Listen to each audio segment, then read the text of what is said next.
Saya Hartini binti Abdul Rahman atau lebih dikenali dengan nama Tini Tairani, salah seorang daripada pengarah dan penggiat teater di bumi Sarawak. Okey, saya mula berkecimpung dalam bidang seni pementasan teater ni pada tahun 1998. Pada masa tu masih bersekolah lagi, tapi masa tu cikgu mengarahkan kita untuk buat persembahan sempena Hari Guru. Jadi cikgu panggil jurulatih teater dari luar untuk mengajar kita untuk buat persembahan tu lah. Tapi masa tu kita tak tahu lagi apa itu teater. Kita just ikut kerana atas arahan cikgu kan. Jadi masa tu saya salah seorang daripada yang dipilih untuk pementasan pada masa tu. Jadi masa tu kita mula mengenali apa itu teater dan mula rasa suka dengan teater tu. Jadi bila kita mula bergiat aktif dalam teater, jadi rasa kecintaan tu semakin hari semakin kuatlah. Jadi tak disangka dari 1998 until now saya masih lagi di sini sebagai seorang penggiat teater yang aktif. Pada tahun 1999, saya dah mula mengikuti pertandingan yang dianjurkan oleh Jabatan Kebudayaan Negeri Sarawak, iaitu pada masa tu kita panggil Pekan Teater. Jadi masa tu kita cuma sebagai seorang pelakon pembantu je. Sebab kita masih belajar kan. Tapi masa tu kita dah mula berminat. Bila kita tengok pelakon yang jadi watak utama tu kan, kita tengok macam wow, seronok. Tengok dia boleh buat benda-benda macam ni, dia boleh buat lakonan macam ni, dia boleh nangis spontan, dia boleh buat orang gelak apa semua. Jadi macam masa tu kita fikir, InsyaAllah one day aku pun nak buat macam ni juga, aku nak jadi macam ni juga. Jadi masa tu kita mula serius. Selepas beberapa kali kita ikut pertandingan Pekan Teater, kita mula JKKN mula tukar kepada pertandingan manifestasi teater. Pun kita ikut juga pertandingan. Masa tu dah mula serius, dah mula ada watak lah, dah mula dibagi kepercayaan untuk memegang watak utama masa tu. Dan kemudian seterusnya ke festival teater peringkat Negeri Sarawak. Masa ni lah kita mula tunjuk kita punya betul-betul kita punya bakat lah. Sebab masa tu kita dah macam kita dah tahu kan, kita dah kenal apa itu teater, kita dah tahu macam mana skill nak buat ni, nak buat tu di atas pentas. Jadi untuk pertama kalinya pada tahun 2005 kalau tak silap, buat pertama kalinya kita menang pelakon pembantu wanita terbaik teater skrip Nasi Tarik Teh Ayam, skrip naskah daripada saudara Zakaria Hassan, itu guru saya sendirilah masa tu. Lepas tu seterusnya kita meneruskan lagi lah, macam kita tak putus asa walaupun masa tu kita cuma dapat pelakon wanita terbaik, pelakon pembantu wanita terbaik. Kita set dalam otak, kita target, kita nak juga menang pelakon wanita terbaik masa tu kan. Kita nak lawan lah masa tu. Jadi kita ikut lagi pertandingan. Jadi alhamdulillah rezeki pada tahun 2015 kita menang pelakon terbaik keseluruhan festival teater anjuran JKKN juga. Kita menang pelakon terbaik keseluruhan teater Puan Oi. Masa tu kita pegang watak utama lah, Yasuko. And then seterusnya pada lepas 2015 tu 2017 kita menang lagi sekali pelakon wanita terbaik teater Metamorfosa Kosong arahan Muhammad Asri. Jadi dari situ kita mula macam cipta nama lah, kita buat track record kan, satu persatu. Sebab saya punya genre saya lebih ke arah musical. Jadi masa tu kita ikut pertandingan Damai Got Talent, kita buat naskah dan arahan saya sendiri, iaitu saya bertajuk Dia, yang saya ambil daripada lagu yang saya amat popular masa tu lah, yang saya minat lagu Dia. Jadi saya buat sedikit tarian, sedikit monolog dan sedikit dialog lah kat sana. So tak sangka alhamdulillah kita dapat Johan juga dalam pertandingan tu. Tu sedikit tentang pencapaian peribadi saya dalam bidang teater lah. Kalau nak cakap pasal pencapaian pengarahan pula, setelah beberapa tahun saya berlakon, menari, saya rasa macam saya perlu upgrade diri saya, naik satu tangga lagi. Sebab saya jenis yang tak suka duduk di satu tempat iaitu lama sangat dengan selesa. Saya akan cabar diri saya. Jadi saya cuba untuk buat pengarahan pula. Masa tu saya cuba dengan sekolah lah dulu. Sebab masa tu kita dah dilantik oleh JKKN untuk ikut satu kursus. Disebabkan ialah kita masa tu kita suka dengan teater, so kita follow, kita ikut kursus tu 7 hari, kita cabar diri, kita pergi kursus, lepas tu kita exam tu memang agak tekanan lah buat diri saya sebab pertama kali kita belajar secara formal apa itu teater. So okey, alhamdulillah lulus. Selepas jurulatih tahap 1 tu kita dah mula mengajar. Masa tu saya masuk ke sekolah-sekolah untuk mengajar teater untuk pelajar-pelajar sekolah rendah lah masa tu mula-mula.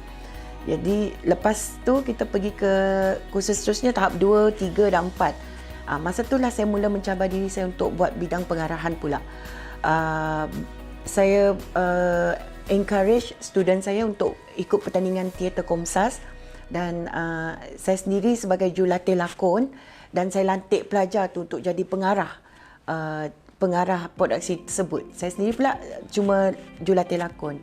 Jadi bila kita dah kita bekerjasama dengan sekolah, dengan cikgu apa semua kan, alhamdulillah kita menang beberapa kali Johan peringkat Sarawak atau kita wakil Sarawak pergi ke peringkat kebangsaan. Dari situ saya rasa bermulanya minat saya dalam bidang pengarahan teater pula. Cabaran paling besar yang pernah saya lalui adalah bapa saya sendiri. Penekanan pada ayat bapa tu. Bapa saya sendiri apabila bapa saya seorang polis.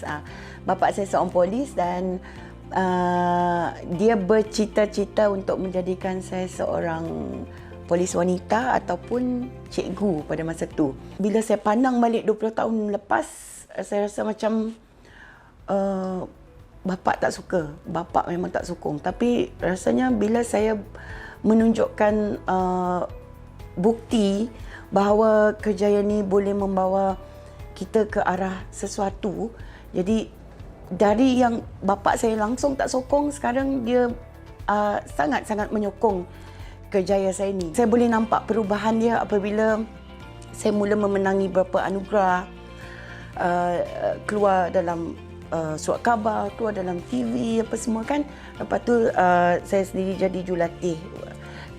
Sebab jurulatih seni budaya negara ni sebenarnya kita adalah cikgu actually. Bapa kita nak kita jadi cikgu. Jadi saya dengan berani hati saya datang kepada bapa saya, "Pak, dulu kita mau kami jadi cikgu. Kini tu kami cikgu walaupun bidangnya cuma bidang teater. Yes, tetap juga dipanggil cikgu." Alhamdulillah, saya bangga dengan diri saya kerana saya telah membuktikan dengan bapa saya bahawa cita-cita yang dia susun untuk saya sebagai cikgu ataupun yang dia anggap yang dia macam dia nak banggalah. Mak bapak mana yang tak nak anak-anak berbagi kebanggaan untuk mereka kan. Jadi walaupun saya tak dapat jadi cikgu secara formal kat sekolah-sekolah, tapi saya rasa saya bangga menjadi seorang cikgu dalam bidang teater di Sarawak. 10 tahun akan datang rasanya saya mengimpikan sebuah talent agency di bawah naungan saya sendiri.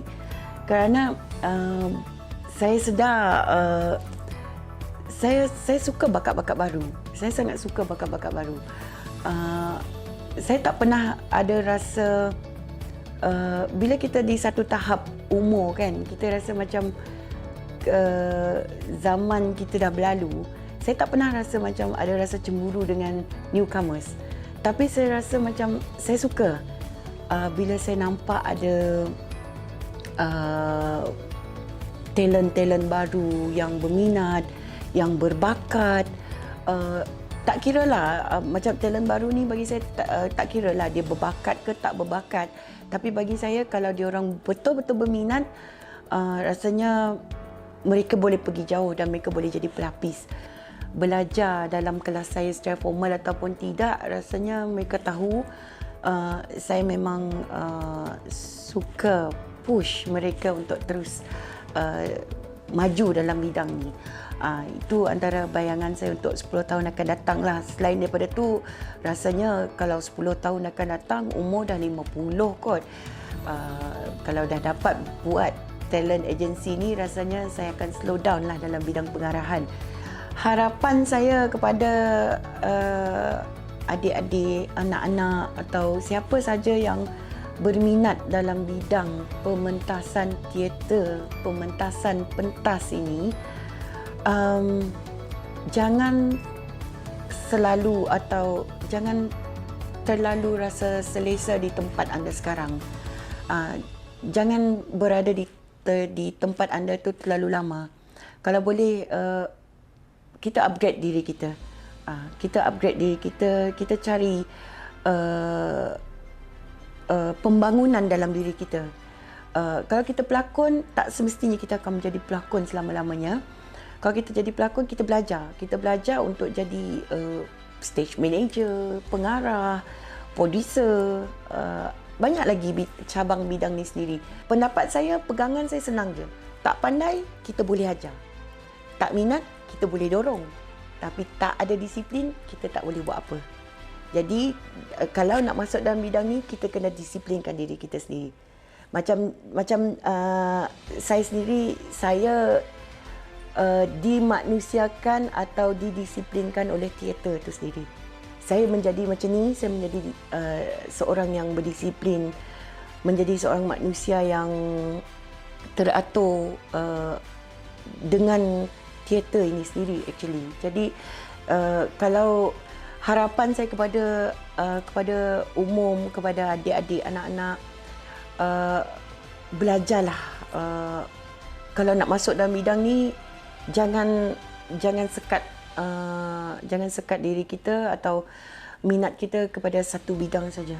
Kita buka, kita belajar semua. Macam saya sendiri, saya pernah belajar, saya pernah cuba jadi kru, saya pernah jadi pegang audio, apa semua kita belajar. Jadi bila kita tahu semua benda ni, bila kita nak buat sesuatu, kalau ataupun kita diberi kepercayaan untuk menjadi pengarah atau tunjang kepada satu-satu pementasan tu, kita boleh buat. InsyaAllah kita boleh buat. Walaupun kita tak pernah cuba, tapi kerana kita ada pengalaman sedikit sana, sedikit sini, insyaAllah kita boleh buat.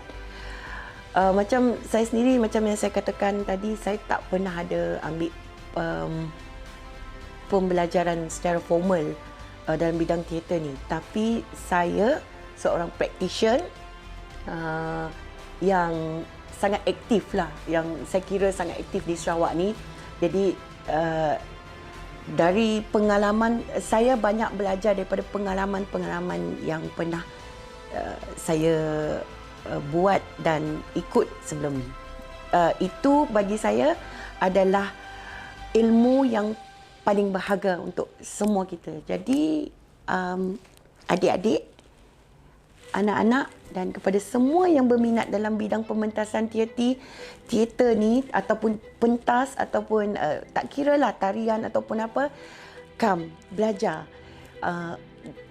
Buka minda kita untuk sentiasa menerima dan sentiasa belajar. Jangan takut buat kesilapan. Kalau orang tegur, kita terima, jangan cepat melatah.